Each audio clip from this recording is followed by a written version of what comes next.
Hello everyone and welcome to today's video. Today's video is about 8 steps to become a sales machine. If you want to grow a business, build a personal brand, sell a service, close more deals, or turn your knowledge into income, you need to understand one thing. Sales is not about being pushy. Real sales is service with a process. A sales machine is someone who knows how to create attention, build trust, understand problems, present solutions, follow up consistently, and track what is working. That's what separates a random selling from a real sales system. And if you're building a business, especially in a new business, you have to remember this matters, because the goal is not just to get one sale. The goal is to build a repeatable system that creates trust, solves real problems, and grows over time. So in this video, we're going to walk you through all 8 steps. Step number 1, know exactly who you sell to. You cannot become great at sales if you're trying to sell to everybody. A lot of people make this mistake. They build a product, create a service, post content, or start a business, but they never clearly define the person they're trying to serve. So the message becomes too general,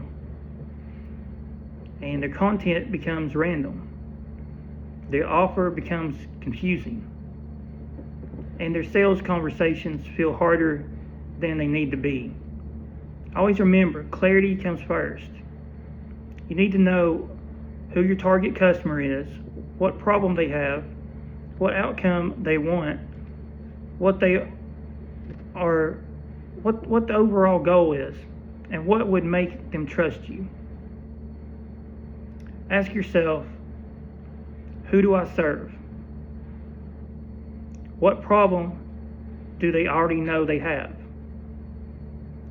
What problem do they not fully understand yet? What result are they trying to create?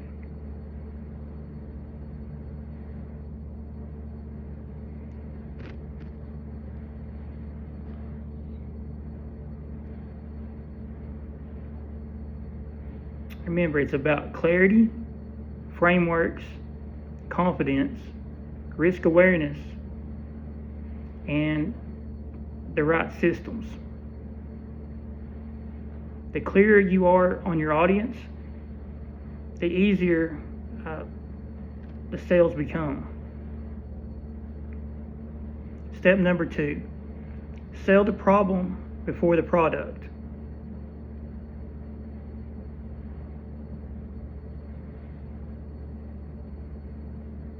People buy because they understand,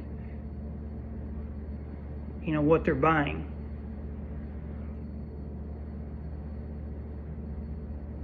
And they believe the solution or the product you have can help them move forward. You have the answer. If you sell courses or anything else, checklists, newsletters, you're really answering a need that they already have.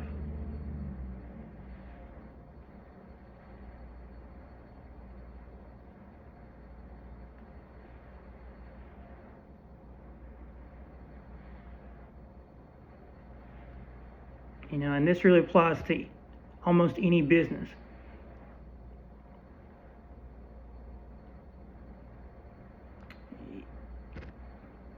The overall goal is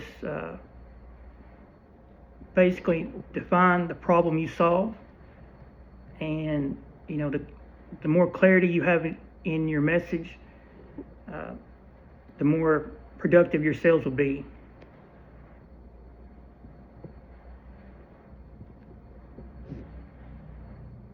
Your job is to help the prospect see the gap between where they are and where they want to be.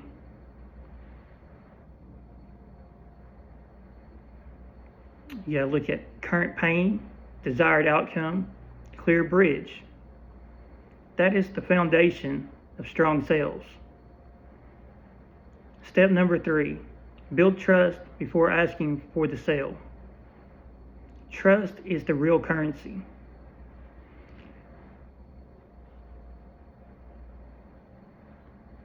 Attention may get someone to look at you, but trust gets them to listen. And trust is built before the close.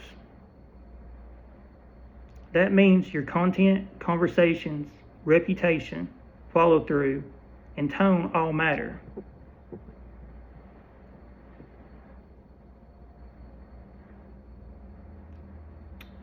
Always remember you want to show your process, use examples, explain risk.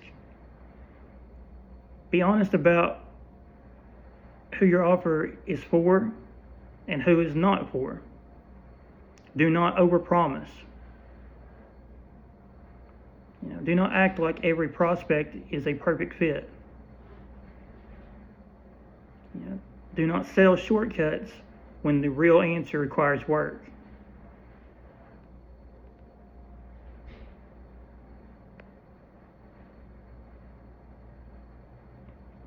If you have a trust-based brand, you should list, here's the process, here are the risks, here's what could go right, here's what could go wrong.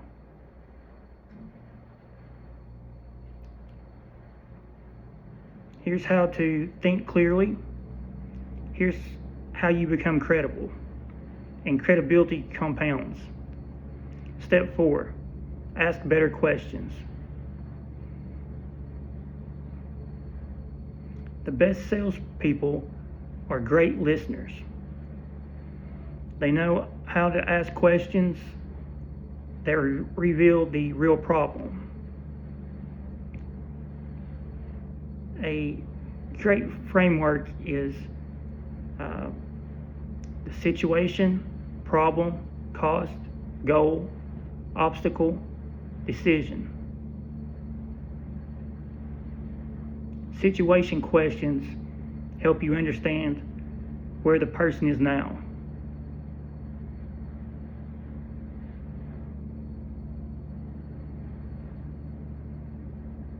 For example, what are you currently doing to solve this?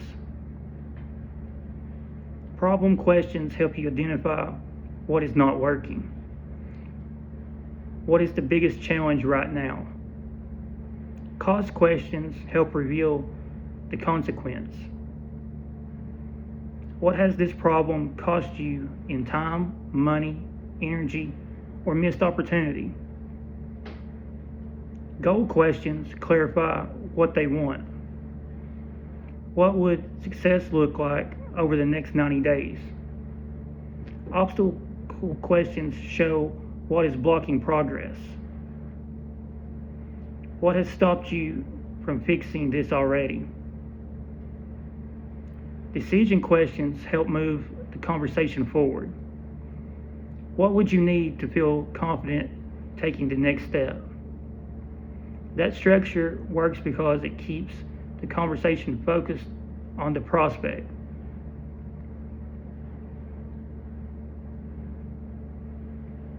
You are not just pitching, you are diagnosing. And the better you diagnose, the better you can prescribe. Step number 5, present the offer as a bridge. Your offer should feel like the logical next step.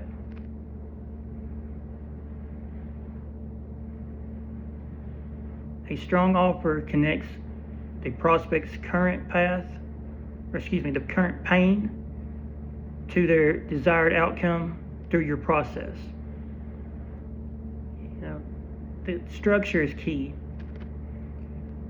Here is where you are. Here is where you want to go.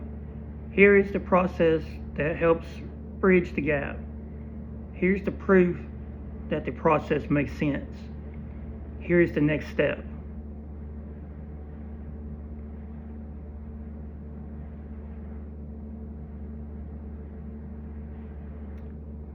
You want everything to be clear, practical. The best sales offer feels like service. It helps the right person make a better decision. Step number 6, master follow-up. A lot of sales really depend on follow-ups. That is a key. Always follow up.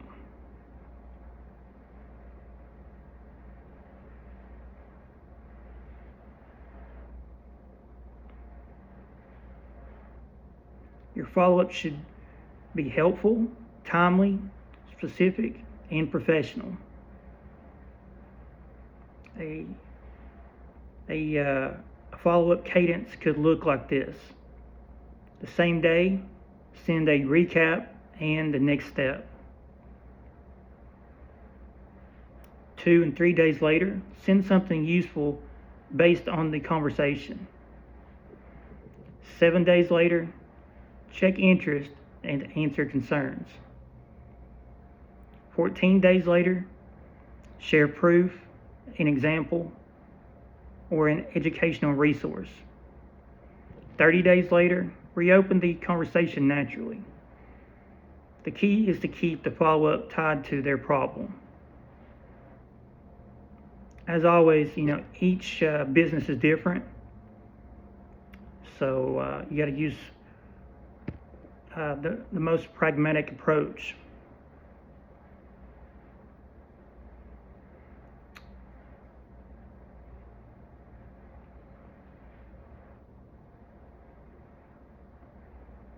Instead of saying, something at random, you're going to say something like, I was thinking about what you mentioned around building a more consistent investing process.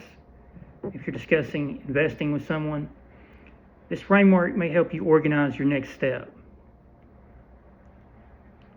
The main priority is not rushing into more decisions. It's creating a system you can repeat. Basically, you want to offer the next step in the process. You always want to add value.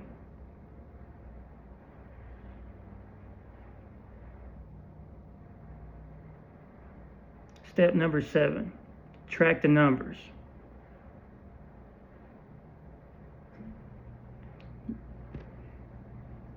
You always want to track performance. At the very minimum, you want to track new leads, conversations started, calls booked, offers made, follow-up sent, sales closed, close rate, average sale size, common objections, best lead source. These numbers will tell the truth. Maybe you don't have a sales problem. Maybe you have a lead problem. You may not have a lead problem. Maybe you have a follow-up problem. Really, the numbers will bear out your next step. The more you track, the better you'll be able to understand what needs to be improved. Your offer may be good, but your discovery questions may need improvement. Tracking helps you find the bottleneck. And once you find the bottleneck, you can improve your system.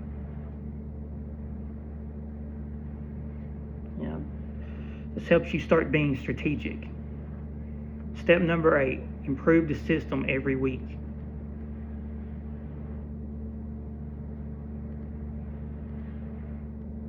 Sales growth is built through repetition and refinement. Every week ask, what message got attention? What content created conversations? What objections came up repeatedly? Where did prospects stop? Which follow-up worked? Which offer created the most interest? What is the one bottleneck I need to fix next? This is how you build a real sales operating system.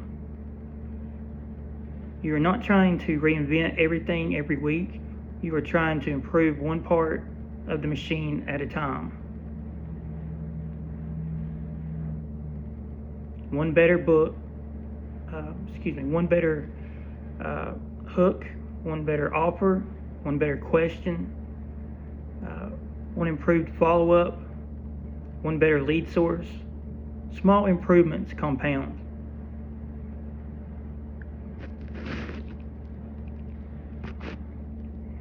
Now let's look through this through scenario analysis.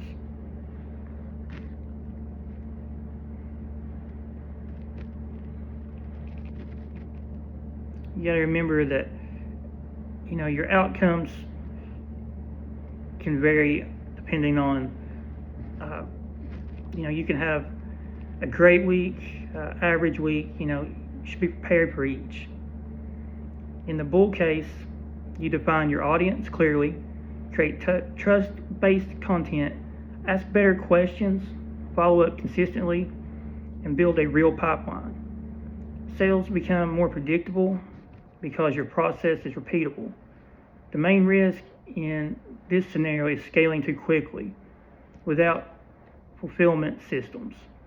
If demand grows, you need standard operating procedures, onboarding, delivery processes, and quality control. In the base case, you improve your messaging and follow-up, but growth is gradual. You start more conversations, close some deals, and learn from objections. The main risk is inconsistency. The solution is weekly tracking, review the numbers, find the bottleneck, and improve one piece of the process at a time. Now let's take a quick look at the bear case. You keep posting randomly, pitching randomly, networking randomly, and hoping sales happen. The risk here is activity without revenue. You may feel busy, but the business does not grow. The fix is to rebuild the system from the beginning. Audience, problem, trust, offer, follow-up, and tracking. That is the real difference. The key is clarity, trust, systems, and repetition.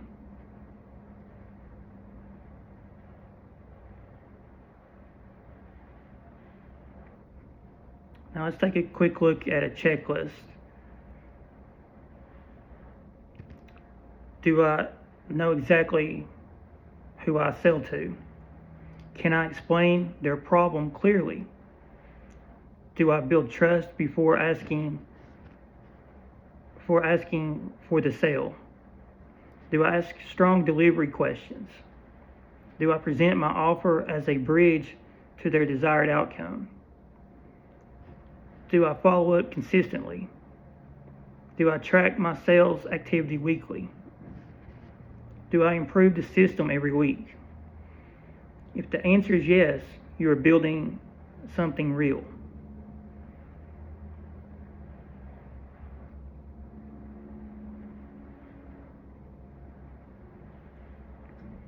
I always pick one area and improve it this week, because sales is something that's continuous. You always want to continue to improve.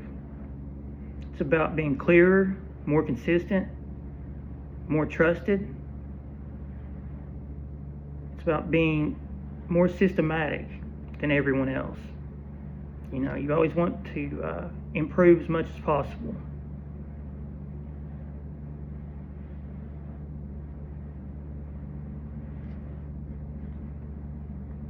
The keys to combine attention, trust, problem clarity, a strong offer, disciplined follow-up, and tracking.